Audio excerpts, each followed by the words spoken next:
I'm the co-founder of Repairs.SG. We're a repair maintenance company. I'm 25. I just turned 25 a few weeks ago. So this whole thing kind of just started off as a website. It was a domain I registered. I was going through a few courses, SEO courses. This website just happened to rank well on Google. Then we started getting inquiries coming in for it. Today we have 5 teams.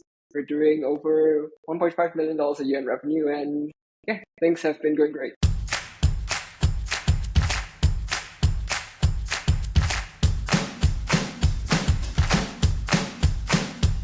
Welcome back to the Service Business Show. My name is Jingjing, and today I'm super happy to have Zames, the founder and CEO of Repair.SG, on my show. Welcome, Zames. Maybe give everyone a quick introduction.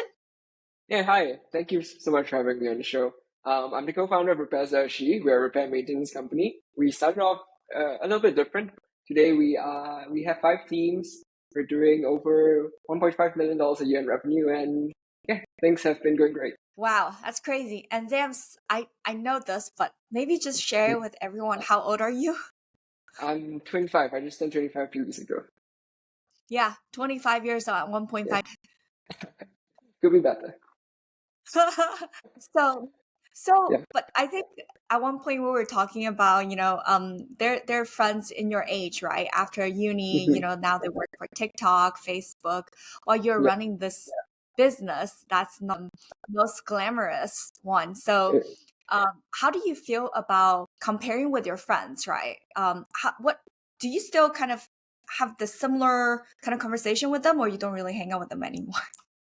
Honestly, like running this business is a bit hard because we're in the trades. We kind of serve customers from early morning till late night sometimes. And I work on weekends as well. So I think over the years I've kind of drifted away from my friends from school. Nowadays, most of my friends are actually just older people in the same industry. I think interesting thing I read a few days ago actually. The minister of manpower, something like that. He said that the average age of a trades worker in this sector is 56. And so yeah, 56. It's very, very interesting. Yeah, something like that. So the majority of the people I speak to these days are a lot older than I am. So, okay. Yeah. If that's the case, why don't we go all the way back? Okay. So walk me through. You're 25 years old. Since when you started to have this idea, and how did you come up with it? Sure. So this whole thing kind of just started off as a website. It was a domain I registered when I was right after I finished my O-levels. So that was in 2016.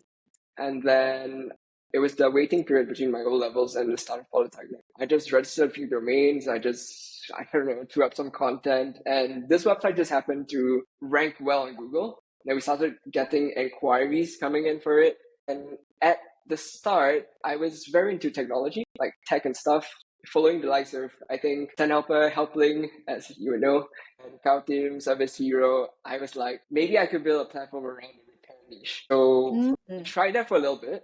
We reached out to a few service providers. And after a while, it went okay because we were getting money in and it was a lot more than what we were spending. So it was a profitable business. But we realized that as a platform, we couldn't really control the quality of the service by the service provider, especially because I was 16, 17 at the time. I didn't really have much power over these people, even though we were giving them quite a number of leads. After a while, we got some bad reviews. There was a negative. Our reputation was just not good. And I spent so much time working on this. My brother spent so much time working on this. And it just pained us to see that if you search the company on Google, you would see like a 1-star review. And that is the norm. So we, maybe it's serendipity, I don't know, but we met this guy. His name is Russell. He's an electrician, and he was just in between jobs at the time. And we had a bunch of leads for electrical work, and he could fulfill the work. So he came to us, actually.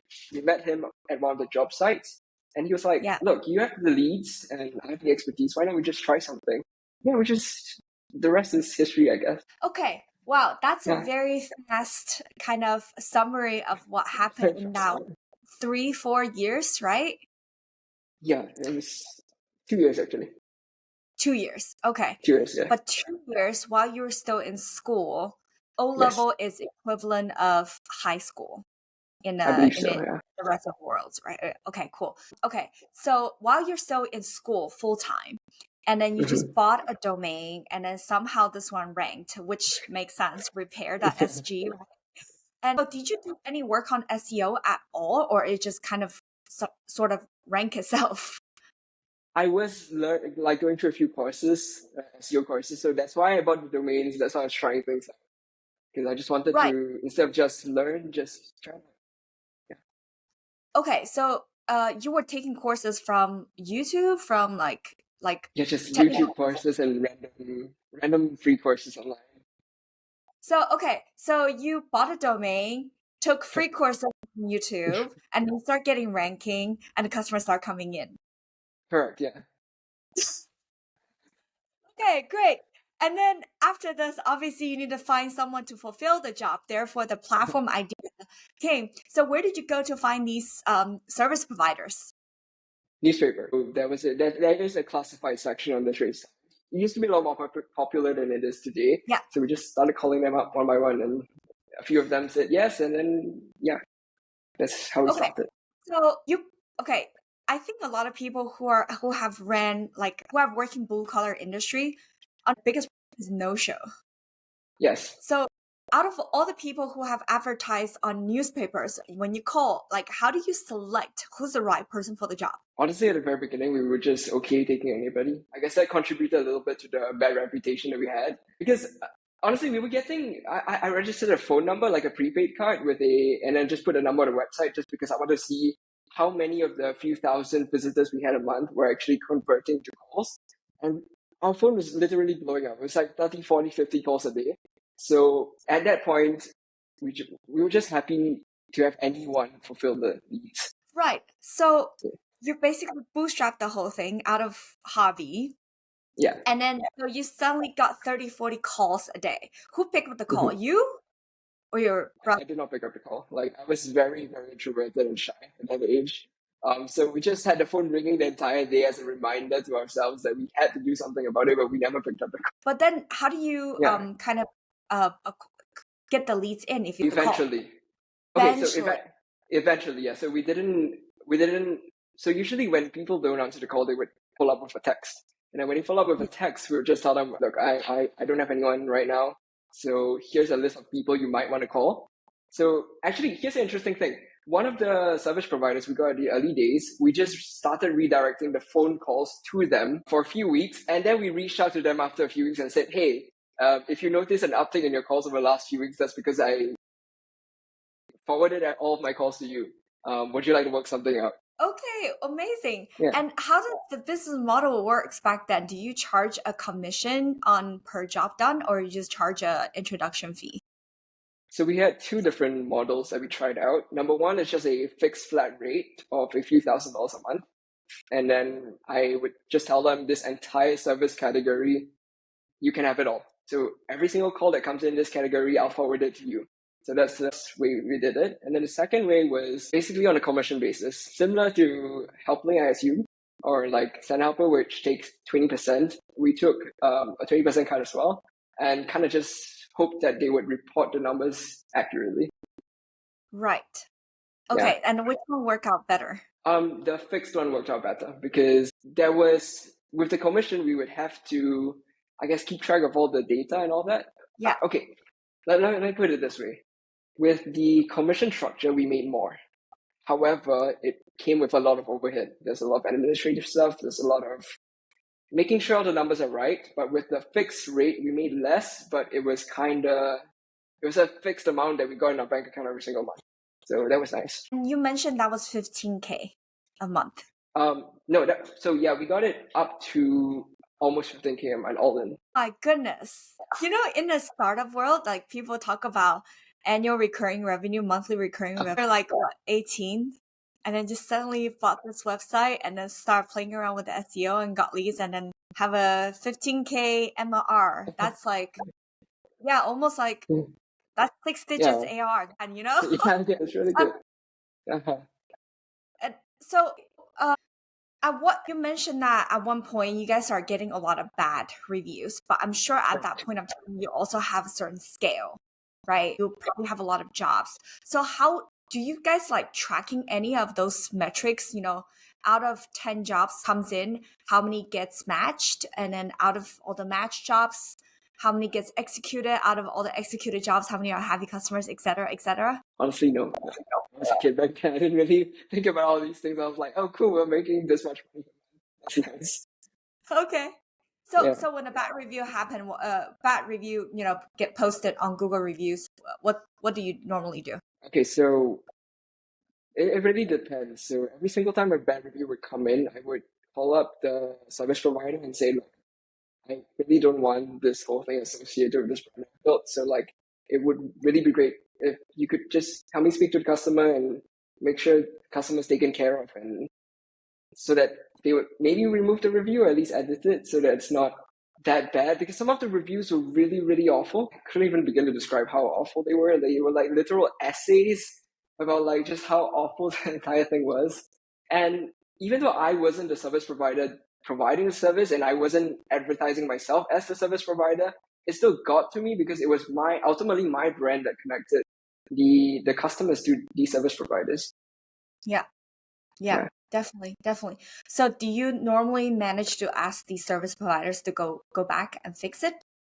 Yes, normally, yes. But after some time, when we reach a certain scale, I actually think it's right after we crossed the almost 5-figure a month mark, we reached this scale where we were getting these bad reviews so consistently that I just couldn't take it. And honestly, I mean, I was very young at the time. I don't have any responsibilities. I have no commitment. And to me at the time, I was completely okay giving up that amount of money just so that I could try to do something that would, in my opinion, deliver actual proper, real good value to our customers. Yeah. Yeah. Yeah. Makes sense. And that's when can you just walk me through that day when you decided this is it, we're going to pivot the business model? Yeah. Okay. So it wasn't really a day. It was just more over a period of time. So we had this brand Repairs, right? And Yep. then this happened, I think, maybe 1 or 2 weeks after we met Russell, the guy that we first hired to start with electrical services. About for the week or two after that, we just spent a lot of time thinking about how if we were to do this ourselves, become the service providers, we would want to actually take care of our customers. We want to deliver a service which I guess people would actually love, and people want to come back to us again and again for the rest of their lives or something like that. And we realized that we would never be able to do that if any other service providers were on our platform, Yeah. because we can control our own service, but we can't control the services of other people. Yeah. And so I contacted all of the service providers, and essentially I registered a few more domains and redirected all of the different categories that we wouldn't be doing to those new websites and said, look, if you want these other websites, you can have them, but you're no longer Repairs.SG. Right. So you kind of break up with them Yes, nicely. correct. Yeah. And What's your view on platform? There's so many marketplace out there, right? You've also ran two-sided marketplace previously. Knowing the trend right now and also the future, now you've done both sides. Do you think platform is actually adding a lot of value? I think a platform done right can add a lot of value if they have standards that they can uphold. While the industry is filled with a lot of good people, I mean, I have a lot of friends in this space that genuinely care for the customers. I hear stories from so many of our new customers about how they were forced to look for someone else and found us eventually because their previous contractor did something to them that was just so awful. Yeah. So if a platform with all of its power and reach is able to, I guess, aggregate the best and maintain a certain standard, I think they can provide some value. So now you've pivoted. You have one single service provider, Russell, and you have all these customers coming in. You have a great brand name, Repair.SG, right? Now you probably have more demand than Russell can serve. Then how do you start growing the company from here onwards? Because we know having the right technician or electrician on your side is the key for good reviews, good customers, the best customer satisfaction, right? So how do you go from just Russell to now Repair.SG? It was a very long journey. I mean, from Russell joining the company to the point we are right now, it's been at least, I think, 6.5 or 7 years. So it was a really long journey. I think we were very happy for the first few years, just having Russell as well as the next guy. His name is Shakil. He's actually Russell's friend. We had them just for a few years. We had 2 vehicles, and we were just happy with how things were going. We were happy having more leads than we could fulfill because it allowed us to not have to worry about filling our schedule every single day. But I think somewhere along the way, we just realized that if we wanted to do this, we should just go all the way with it instead of just doing what we were doing, because the way we were doing it made it as if we just created our own job. Because I was just going to work every single day, making about the same amount of money I would be making if I got a proper job, except that I also have all of the risk of owning a business. Because we had a brand, I felt like maybe it was a bit naive, but like I thought I could just go out there and conquer this whole space. We were like, why not? Just try it out. Right. And so that's what's the first step you did when you first planned to, okay, let's grow the business? Number one was just making sure our current customers are good and getting everything down to a proper system so that every single job we could follow a fixed system. I think I take this from one of my favorite books. I think it's called The E-Myth Revisited. So in the book, the author, he says to think about every one of the teams or every single one of your stores as a franchise.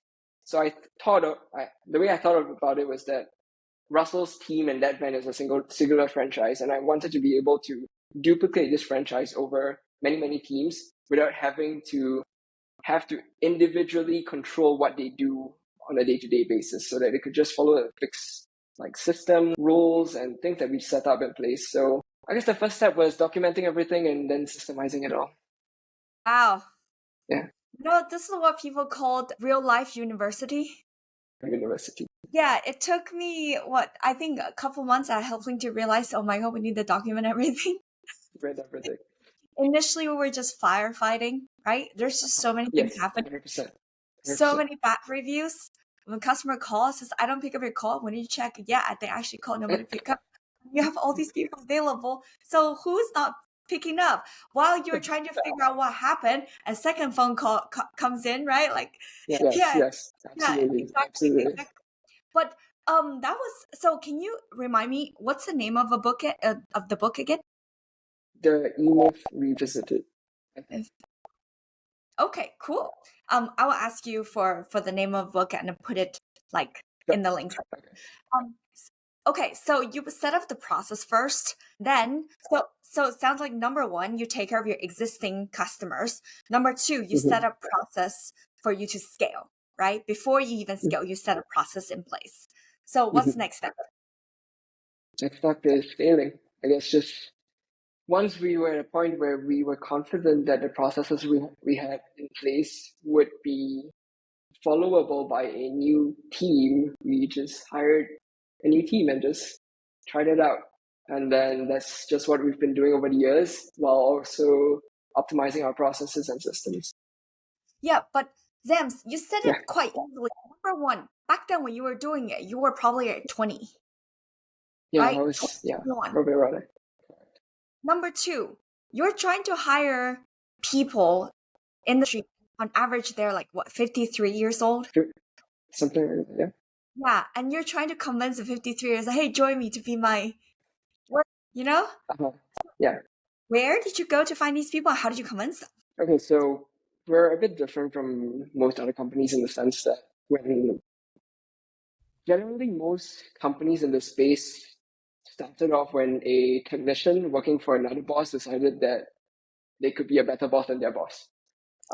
It's a bit different for me because while I have always been interested in the repair space, I've always been tinkering with things since I was a kid. The way I learned to build a team was just by trying and failing. We worked with many people. A lot of the people that we had in the early days, we didn't bring them on as full-time employees. We just kind of said, hey, look, I'm trying something out. Would you just come and work for me on your off days? Just try something out. If something works, you could maybe do something here. And that journey was a lot of meeting a lot of people, maybe even getting scammed a few times, and having to just burn a lot of bridges. So it was Really? not, it wasn't easy. And then how did you pull together a team eventually? Just going through, Going through the we went numbers. through a lot of people, going through the numbers, correct, yeah. Yeah. Do you remember roughly how many people you've interviewed and worked together for a little bit? So we've worked with dozens of people. After we had the first team, we had a lot of difficulty trying to scale into the second team because it was hard to find somebody who would trust everything that we were building because we had no technical background. So it was hard to convince someone to jump ship from working for somebody who knew everything to somebody who just kind of felt like he could do something. Right. So it was a lot of convincing. So eventually you went and get a degree yourself. Is this when you realized you need to have the technical ability to also do the job as well? Okay, so I don't have a degree. So it's more of a, there are a few different things. So when we had two teams, we were kind of stuck there. And we kind of just coasted along for a few years with two teams until we realized that we were just letting ourselves stagnate and not move forward. We kind of impulsively went to the Toyota dealership and bought a new van just on a whim. As a way of kind of just forcing myself to have to fill up that third. And we did. Yeah, and when we did that, we just, for many months, we just had a van sitting outside of our office, just doing nothing. The fact that we still had to pay for the van and maintenance and all of that, just kind of lit a fire under us and just made us really go out there and try every single day to find someone and find something to get some new work. And initially we went nowhere with hiring because hiring is really hard. As I said just now, it's hard to find someone who wants to work for someone who doesn't really have the technical skills. We went down a few other avenues. We tried to partner with a few people. We tried to just expand into different areas like that requires less technical expertise. But eventually I realized that if I wanted to lead a team, a large team of people that could do a very technical job, I would have to be able to do what I want them to do. So that started me on the journey of going to the different schools, the different courses. And so over the years, I've gotten my air conditioning installer's license. I have a builder certificate in plumbing and pipe fitting. That one was almost a year. Right now, I'm going through a licensed electrical worker preparatory course. And all of this is in pursuit of, I guess, all the different licenses. So I have the license for aircon right now. I have a lot of experience in the electrical and the plumbing space because of the people that we have doing it. Because I didn't have the degree in the required spaces, I had to go through these courses. And now I am, I guess, close, maybe a few months or maybe a year away from getting my plumber's and electrician's license. So that's what I've been doing. Wow. Amazing. Amazing. I think it's you don't really see a lot of company owners, especially when they start a company like this, really go down to the path to be that hands-on and then going that far, even getting a degree and getting a certificate, getting all these training courses to continue upgrading yourself so that you can lead the team properly, right? Most leaders, they probably know, okay, basic stuff. If you want to know your kitchen hood, you need to check your DB box. You need to check XYZ, But rarely you see the boss will actually go down and to go through all these courses. So kudos to that. So right now, how big is your team now? So we just hired our 10th technician this morning, actually. Yeah. Congrats. 10 technicians. We also have 3 people on the operations team. Yeah. Also, my parents sometimes just rip. Parents sometimes. So now you have an even bigger team to lead. You think your leadership style will change from, previously 5 people shop now to 10 or even bigger, because by the end of the year, you're probably going to grow to 15, 20? Hopefully. I don't have any, I guess, plans for my leadership style. I think I'll just see how it evolves. But I've looked at a lot of people in this space, and the way they lead is very top down in the sense that they dictate what you do. And if you don't listen to what they want you to do, then you get punished for it. For me, it's different. While I can do everything that I would want my team to do for the customers, whether it be the way they serve the customer or actually the repair itself, I can do it as well.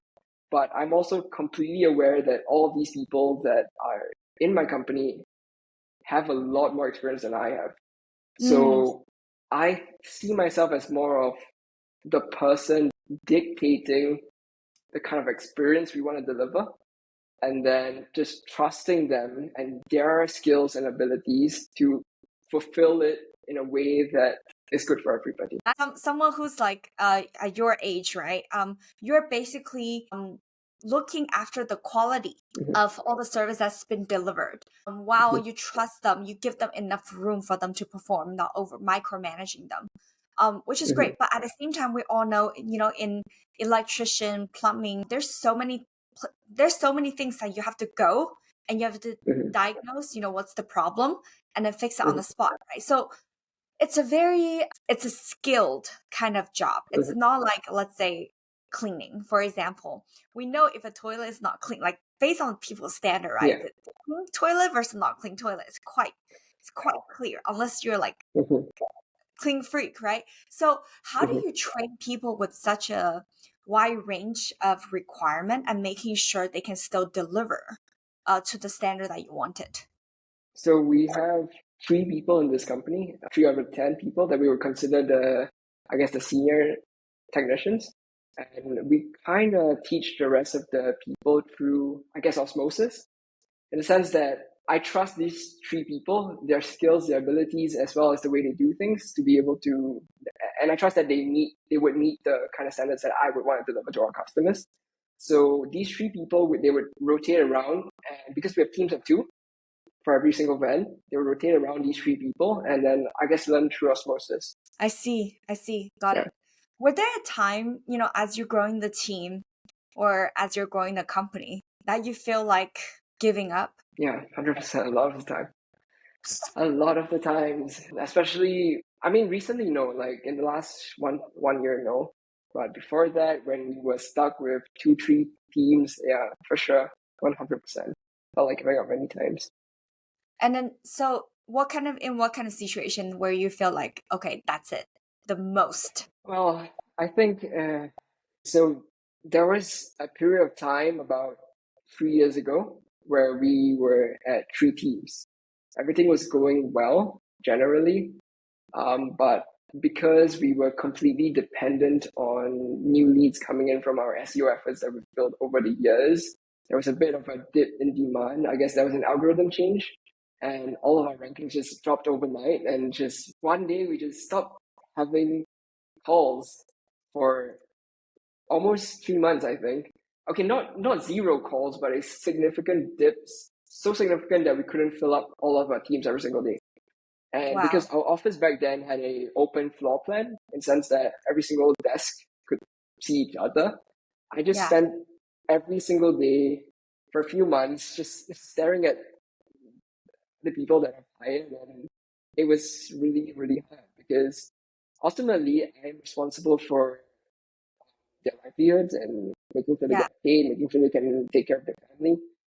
Being in a place where literally for months on end, I was just staring at them every single day while they stare at me type away at the computer. That was a very difficult time. Wow. That must be full, especially when your employees boss, where can I go tomorrow? Come back to the office. I'm feeling that pressure. Yeah. Obviously, you fixed it slowly, over that course of time, right? But so how did you manage to keep the morale high during that time when everyone's looking at? I think just being very good at smiling, just telling everyone. So the good thing about that period was that we had built up a bit of we had built up some cash reserves.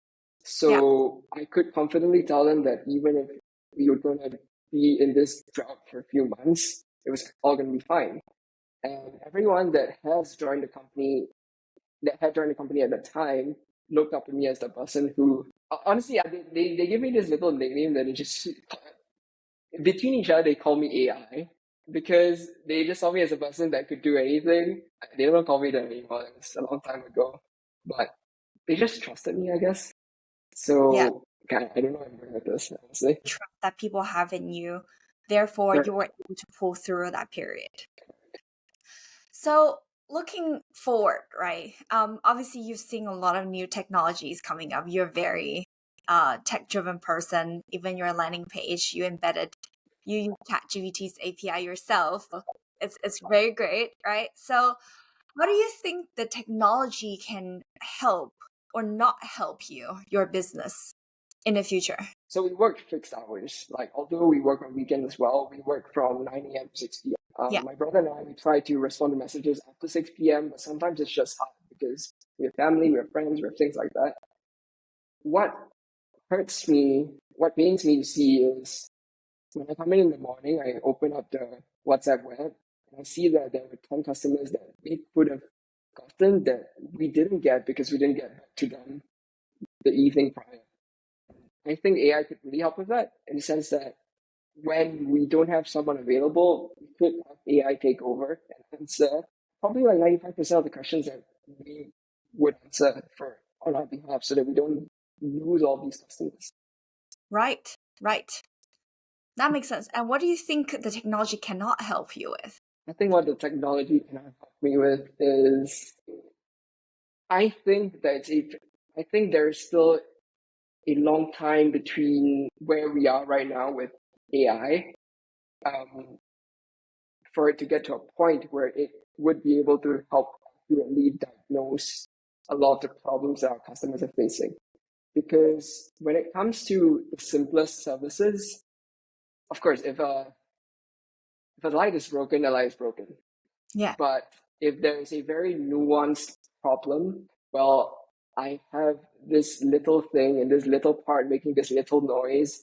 It's hard, even with a lot of training, for AI to accurately diagnose a problem like that. Yeah. And I feel like for things like that, I would still need someone that's actually trained and experienced to help the customers. I don't think AI can fully take over humans' jobs, but using AI can definitely improve people's productivity a lot. So, like you said, in case you're busy, right? Then AI can definitely be their front line. And then when an expert need to come in, just let the customer know. Let me get our expert electrician to come in to do a proper diagnose. Please wait a moment. Then Yes, 100%.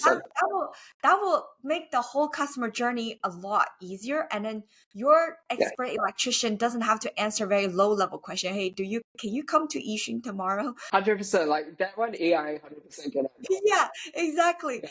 So they only deal with electrical problem, right? Not like plumbing. Send a plumbing question to the plumbing person. Right, yeah. Yes. I think that would definitely save you and then your team a lot of times.